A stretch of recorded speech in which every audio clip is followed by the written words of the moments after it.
Hello. Today's episode is going to be about a chassis or motorhome chassis and how to maintain them, what to do. Motorhome chassis might seem kind of daunting, but that's what we're going to talk about today. I want to welcome everybody to the show. This is Eric Stark with Radio Arizona RV, your best RV podcast. By the way, if you just type in yourbestrvpodcast.com, it'll take you to the website. See where I'm going with that?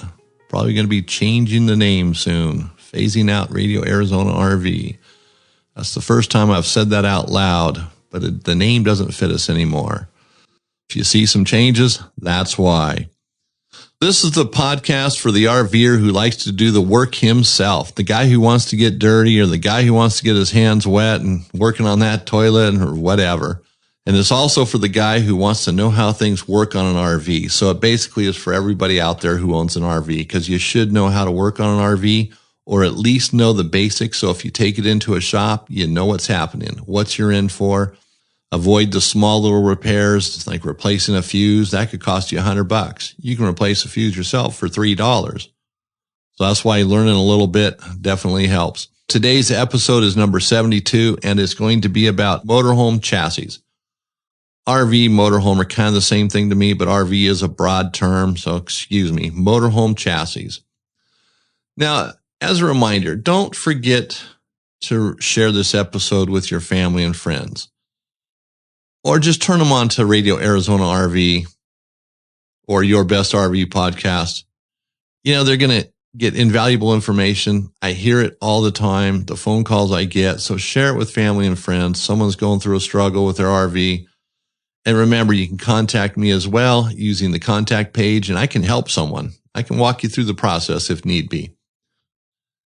Also, I have a brick and mortar business. It's a retail store in Victor, Montana, and I also have websites where I sell products, and not all my products are on the website. And I say that every episode because sometimes I get phone calls. Hey, you were talking about this. It wasn't on the website. And I am trying to get better at that, but there's also reasons why some things aren't on my website. Sometimes just doesn't work out that way. Maybe I can't get the product, even though I did an episode on it. Maybe there's price problems. You know, it's too expensive for me to resell. You know, it's a product you have to buy direct from the manufacturer. But, you know, there's always a reason. Last episode, number 70, I forgot to mention something. And this is about the COVID-19, which, you know what, we're all sick and tired of that, right? Talking about it, but it is a reality. It's not going away. The RV industry, and if you're familiar with the show, you've heard me say it before. I'm going to say it again right now. The RV industry is literally running out of RV parts. Now, I predicted that everybody'd be out of stuff by the end of July. Well, it's pretty darn close. Spent a few hours today just looking for sewer hoses. Now, I got a nice supply of sewer hoses, but I was just thinking ahead, and none of my suppliers have sewer hoses. They have a few that don't have fittings on the end, but very few. One of my suppliers would normally have, thousands of sewer hoses in stock. They have, maybe 25 scattered out through the United States. So it's not even really feasible for me to buy them. I'm just, saying this because if you need something, get it. If not, you might have to wait weeks or possibly months. And the way things are looking, it might be months. This thing just keeps going on. And really, who thought the RV industry be affected? But, people are buying RVs like crazy, new RVs, used RVs. I mean, the dealership here in town where I'm at in Hamilton, I'm actually in Victor, but Hamilton's right next door to me. They've got maybe 10 RVs on the lot. They've just sold out of everything. There's a guy in town who sells used cars. He gets a pickup truck on his lot. It'll be there for 45 minutes before it sells. Everything's selling because there's such a big shortage. The dealerships are running out. And I know some parts of the country, you're not seeing this. My brother lives in California, and he said he's not seeing this. But other parts of the country, they're seeing it. Maybe where you're at is not being affected the same way as someplace like here in Montana, but we're definitely being affected by this. Even though COVID wasn't a huge thing here, it still isn't. But hey, we're supposed to wear face masks when we're out in public. So, we got to comply, and we are affected in some ways. But anyway, back to what's more important now, to the episode. And that's why you're listening, to talk about the episode. And so today, episode number 72, chassis for motorhomes. A chassis on a motorhome doesn't matter whether it's gas or diesel. You still have pretty much all the same components. I mean, they might vary a little bit. Diesel chassis might have a couple more things that a gas engine chassis wouldn't have, but the principle still is the same. It's a chassis and it needs maintenance. Now with a motorhome though, completely different animal.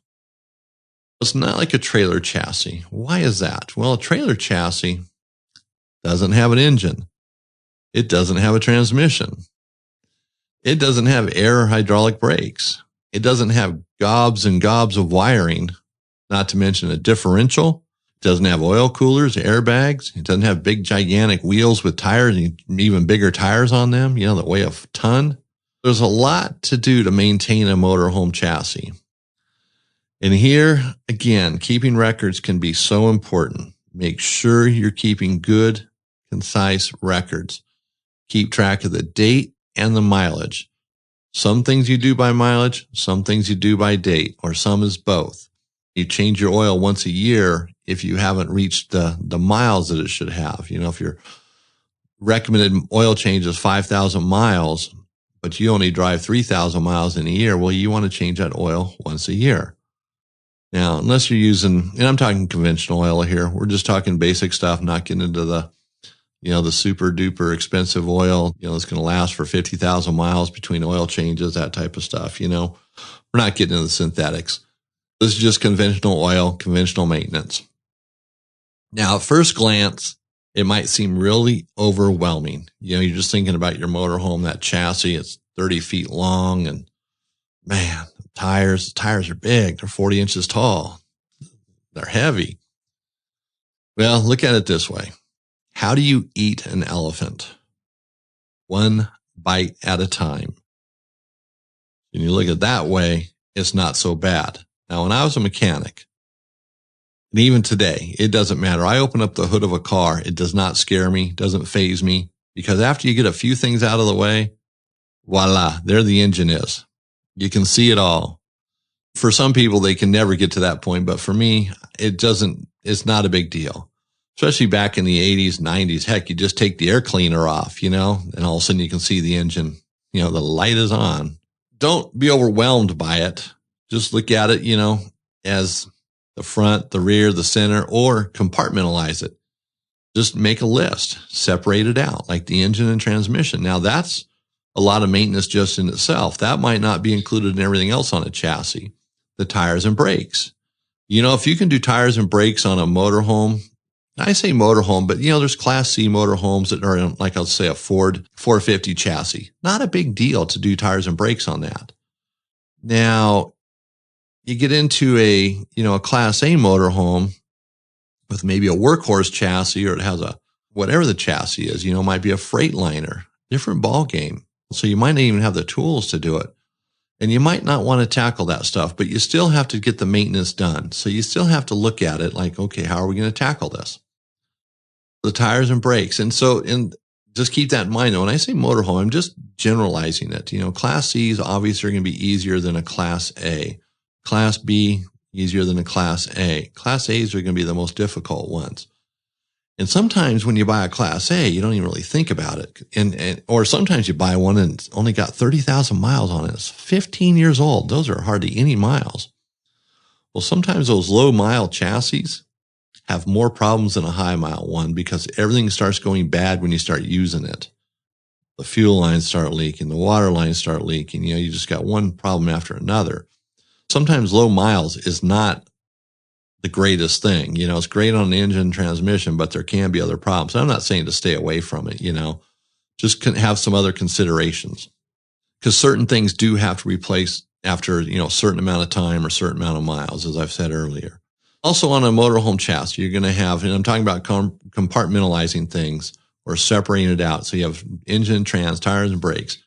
The differential and the drive shaft, that could be just a maintenance thing in itself. The exhaust system, the suspension, let's say the front suspension. You can have control arms, maybe shocks, tie rods, springs, it depends on the front end of the vehicle, what kind of suspension it is. A Ford Transit van is going to be a little bit different than an E450 or a Class A or a Freightliner. Everything's going to be a little bit different. So I'm kind of generalizing this. So, Don't nitpick at this. Like, he's not mentioning my RV. Well, I can't mention them all. This is a 30-minute episode. I apologize for that. You have different parts of the motorhome chassis. And your motorhome chassis might even have a hitch with a brake controller on it. Minor things. Generally, a brake controller, there's not much to check. It's going to work or it's not. And generally, if it doesn't work, you can get one the same day. If you're driving down the road at night, it might be a real hassle. But those you can generally replace pretty simple. You might not be able to get the same one, but you can get something similar. That would be, if your motorhome has a brake controller, or your motorhome, you might have a tow vehicle or a towed vehicle. The brakes in there might come into play. So you have some sort of actuator to, actuate the brakes in the vehicle. It might be a brake buddy or something similar to that in the vehicle, but that's going to be separate now. That's not going to be part of your motorhome chassis. The motorhome chassis is in of itself a lot of maintenance. And it's one of these things that if you're going to set out to do, let's say you do have the ability to do the brakes on it. That's probably all you're going to get done that day. Depending on the RV. If it's a Class A, big heavy wheels and drums, it might be, unless you do that for a living. But you might not even have the tools, so it's never going to happen. I'm reading tie rod and trying to say tool at the same time. That just doesn't work for me. What are you thinking? That this is going to be too much and you can't do it? Well, you might not be able to. If you have a Class C, maybe it's a Chevy, Ford chassis, that's almost regular maintenance, like working on a pickup truck. So if you can work on a pickup truck, you can do that. That's not going to change too much. You have to determine, and this is where compartmentalizing it comes in, get a list, and this goes back to maintenance. First, you have to know what you need to do. And on a motorhome chassis, it's a lot different than a trailer chassis because you're going to have more information from the manufacturer of that chassis than you will ever get on a trailer chassis. When you buy a trailer, there's not a bunch of information coming from the chassis manufacturer on what to do. But on a motorhome, you get it. It's like buying a new pickup truck or a new car. You have the owner's manual. It has the service schedule in it. It tells you when to do this, when to do that, where to check it, when to check it, how to check it. You have a lot more. So if you're used to maintaining, you'll say your own vehicles, a motorhome chassis is going to be very similar to that, except bigger in some cases. So it might be a little bit harder to do, but it's the same principle. Now, maybe you're not a mechanical guy at all. There's no way you're going to work on the engine. There's no way you're going to do anything with the transmission, checking the fluid in the rear differential. It's just not going to happen. Well, you still want to keep track of when things are being done. Look at the owner's manual. Don't leave it up to a shop. And I'm not saying every shop is bad, but some guys, when you take it to a shop, they're just not going to do what you need done. They're not going to check out everything. They're going to think they did, but they're going to overlook things. Sometimes that's intentional because they just don't care. And sometimes they just too much in their head and they can't remember to do it. They don't have a checklist. They're not looking at the owner's manual. Even at dealerships, they don't always look at the manual. They're not going to look at everything that really should be done. You're going to pay for it, but it doesn't mean they necessarily checked it. So the more knowledge you have, the better armed you are if you do have to take it to a dealership, because you can say, hey, I need this, this, and this checked. The manual says to do this, this, and this mileage. I want to get these things done. And then they're going to do it. So if you have an idea of what needs to be done, at least you're going a little more armed. But there's probably some things, even on a diesel pusher chassis, that you can do yourself. And a diesel pusher is kind of a different ball game. You're getting into like semi, Peterbilt, a Freightliner, big Freightliner, a Mack. You might just, oh no, I don't want to deal with that. And heck, if you don't want to, don't. But at least know what needs to be done at those time intervals. You can make sure that it's getting maintained, because towing a motorhome is not cheap, and it's a pain. And whenever I see one hooked up on the back of a tow truck out on the highway, you're just thinking, man, there's a big bill. Hope that guy's got insurance. But then you're thinking, oh boy, that's gonna be a big repair job. Whatever broke, it stranded that motorhome, so he's gonna have to spend some money on that sucker. Motorhomes just aren't in it for me. Trailers, yeah, I don't think I'd ever buy a motorhome just because of the chassis maintenance. And now that's me, and I'm a mechanic, or have been a mechanic. This stuff is not out of my realm. You know what? It's just one more chassis, but that's me. Now, don't let that scare you off. Like, I got to go sell my motorhome tomorrow. If you like your motorhome, man, don't worry about it. Just keep it. Everything in the chassis is going to have to be checked, maintained, repaired. Things are going to have to be done. Now, there's some things you should do on your own every time you use the motorhome, and that's check the tires. You see semis going down the road and their tires are just peeling off, right? You see the tread just peel right off. Sometimes you have to dodge them. Sometimes they hit you. Sometimes they go underneath your vehicle. And those things can cause serious damage. And so when you have a tread that separates on a motorhome and even on a trailer, the tire itself might be really expensive. It might be an $800 tire, $500 tire, but it can do $1,000 worth of damage, thousands of dollars. Check your tires whenever you use your motorhome. Look for, tread separation, get a flashlight, look at the depth of the tread, see if those wear bars are coming through. Make sure the tires are wearing properly. Trailers don't have as much of a problem as like motorhomes could with balancing, alignment. There's different things. So check the tires and make sure that they're maintained. Make sure the air's in them. And I forgot to mention this. If you own a trailer owner, always make sure your trailer tires are at full tire pressure. And motorhomes, make sure you're checking the tire pressure. Make sure it's to the manufacturer's specs. Don't just eyeball it, man. You can't tell how much air is in it by eyeballing it. And with a motorhome, sometimes you can't even get air put in the tires when you're out on the highway. You go to a gas station, the tire's low, and you're filling up the air compressor. That's not filling up your tire. You're filling up the air compressor. Or you're there for 6 hours waiting for the tire to fill up. There are options to that. You can carry a CO2 tank. I don't know if Power Tank is still in business, but they make CO2 tanks that you can actually hook up tire gauges to, and you can fill your tires, out on the road, and CO2 expands. So a little tank will go a long ways. In fact, I carry one of those when I pull my trailer, carry one whenever I go four-wheeling as well. Takes up a little more space. Man, it's just peace of mind. I also carry a little air compressor too, but redundancy is okay too. But, there's just things you have to think of. Just putting air in a tire can become a problem. Now, out on the road, you see truck stops, and, that's where you're going to go. You're not going to go to the gas station. You're going to the truck stop. You got to put air in your tires. If you got a problem, you're going to the truck stop. You're not going to the gas station. Now, if there is no truck stop and there's only a gas station, well, then you're going to the gas station or the automotive repair shop. In fact, gas stations anymore are just that. I grew up in the era of service stations where they actually had mechanics there that worked on cars. And I still can't get that out of my head. That gas stations now are just gas stations. Well, they sell sandwiches and tacos and chips and drinks, but they don't do service work anymore. So an auto repair shop, but a truck stop is probably where you're going to go because they always have the equipment to do it. I'm probably, kind of going on here about all this stuff, but sometimes I see motorhomes coming in. You can tell that they just don't maintain anything. Rust is just pouring off all the lug nuts. The tires look horrible. It doesn't look like anything's been done on it. Or sometimes people complain, gosh, I had to spend, $1,000 to get my front brakes done or $2,000, whatever. I don't understand, the motorhome's only a year old. You mean you bought the motorhome new and it's only a year old? Oh no, I bought it used, but I've only had it for a year. So they don't know. If you buy a motorhome, definitely get the chassis checked out by a professional. If you can't do it yourself, definitely get it checked out.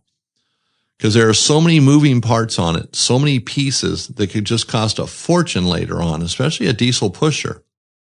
Well, diesels in general can be a lot more. There are a lot of Ford chassis out there at the V10. It's a smaller chassis, and those are a little more easier to work on, less expensive, or they can be. And I'm not knocking one or the other, or, you got to have a diesel pusher or you got to have a gas engine, but, it's just they're different chassis. So if you're not familiar with it and really don't know what it is, you could maybe give it a quick inspection to see if there's anything obvious to you. But let's say it's a diesel pusher and you know a little bit about diesels, you understand the chassis, maybe you can get on there and look at stuff for some obvious things. But definitely take it to a professional and have them check it out before you buy that motorhome. If you're spending $200,000 and you had to pay someone $500 to check it out, and it saved you the $200,000 because now you find out there's all these problems, you don't want to touch it, well worth it. Or if you spend $1,000 and You find out that everything's good. Well, you got peace of mind now. You know, you don't have to worry about it.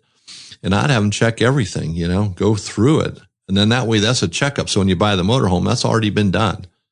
The same reasoning would stand for the house portion of it as well, the RV. Check it out thoroughly. So if you have the ability to work on a motorhome chassis, that's awesome. You know, if it's the type of chassis you can do, then great. But if it's a chassis where you're getting in way over your head, and I'm going to go back to the diesel pusher. Even with my experience, I really wouldn't tackle too much on it. You know, oil changes, some things like that, not a problem. But major things, I would probably just leave it to the professional. You know, so ever how you want to pay for that, you know, sometimes you'll have to plan ahead, sometimes you might not. Now, you might be able to just afford it, whatever comes up. If it's a $10,000 repair bill, no problem. You just cut a check or, you know, hand them your credit card. But if you can't afford it, if that were to happen, you know, make sure that you've been putting some money away. Because if you're stuck out on the road, you know, they're not going to trade jewelry for you to repair, you know, it's, you know, pay, you know, make sure you have the way to pay for it and think about those repairs. Don't just blow it off like, oh, that'll never happen to me. You know, that transmission is going to last me forever. You know, these Allison transmissions are good for 1,000,000 miles and I've only got 100,000 miles on this motorhome. Yeah, it might go to 1,000,000, but what if it doesn't? What if it only goes to 125,000? You know, just has a major malfunction, need a new transmission. It's a lot of cabbage to have to shell out, you know. I'm not trying to scare you away from motorhomes either. You know, if motorhomes are what you want, or if that's what you really want as a motorhome, just get a motorhome. Just be aware. And that's so much of what I try to do is help people to understand what they're getting into with an RV. Recently, I had a friend ask me about a trailer they're looking at. And so we start talking about the whole thing and what they're getting into and understanding that there will be maintenance and they're going to have to do certain things to maintain it. Where we're at, you have a lot of snow, rain. So maybe building a carport for it or an RV port to keep it out of the elements. And, you know, it all got said and done. They're kind of like, well, you know, that doesn't really sound like our lifestyle. You know, the RV sounds good. And, you know, but have to do all the other stuff. So renting an RV would be the ideal for them. Go and rent it once a year, motorhome, trailer, whatever. And you're all done and you just bring it back to the dealership, you know, here you go, or the rental yard. I used to do that with boats. I'd love to own a boat, but I know what it takes to have a boat. It's expensive. It's time consuming. So it's so much easier to just go rent your boat. You know, you go rent the sailboat, you get a 34 foot, 36 foot, whatever. And when you're all done, you take it back to the marina. Here you go. See you later, you know. Then if you don't rent another boat for 2 years, you haven't been making a payment on one that's sitting in a slip somewhere in the harbor, right? For some people, it might just not be the gig for them. But kind of lost my thought here. But anyway, don't run away from it. Just remember that it could be expensive. It could be time consuming, but you still need to get underneath there, check things out if you can, you know, save some money if you can, do the things you can do. And I know there's a lot of guys that own RVs, Class A's, that they really get into it. They learn about the engine. They learn about the transmission. They do a lot of the maintenance. You know, the cooling system, and it saves them a bundle of money. Just an oil change on a diesel pusher. It's quite a bit of money, you know. It's not just $50 at the Lubin tune. You know, you're talking hundreds of dollars, and it's a day project at the diesel shop, you know. You might be able to do some, maybe not. Do what you can, and, you know, don't worry about tools, buying all these specialty tools or big gigantic tools, you know. Just be ready to take it in when it needs to be taken in. Just be ready to pay when it breaks. You know, they say pay as you go, pay as you break, right? So when it breaks, be ready to pay. Unfortunately, motorhome chassis are just much different. They're more complex than a trailer chassis. And even if you're thinking about buying a motorhome, keep that in mind. Sometimes we forget. We get all engrossed in the process and we overlook so much stuff. I mean, I've done it. You know, I've bought in certain things. I mean, heck, I've bought houses like, well, I'm not even going to worry about that. You know, just kind of turn a blind eye to that problem because you really want the house. You know, there's a really cool feature you like and you really want the house. But if somebody were to just slap you and say, hey, what are you doing, man? You're not looking at this. All right, fine. We won't get that house, you know. It's the same thing with a motorhome.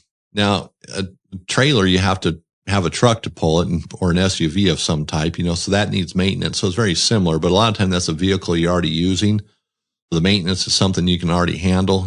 You're familiar with it, and maybe you can do the maintenance yourself, but the expense is a little bit less. Whether you're maintaining your brand new motorhome or your 20-year-old motorhome, 10-year-old motorhome, or considering buying one, the maintenance has to be done and the records have to be done. Keep the records. So I hope this helps you. I know I don't get into all the nuts and bolts here. There's so many things on a motorhome chassis, and even doing videos on it, I don't even think it would be worthwhile, because most of the times you're going to take it to a shop, to a professional where they can just take care of it. That's what they do.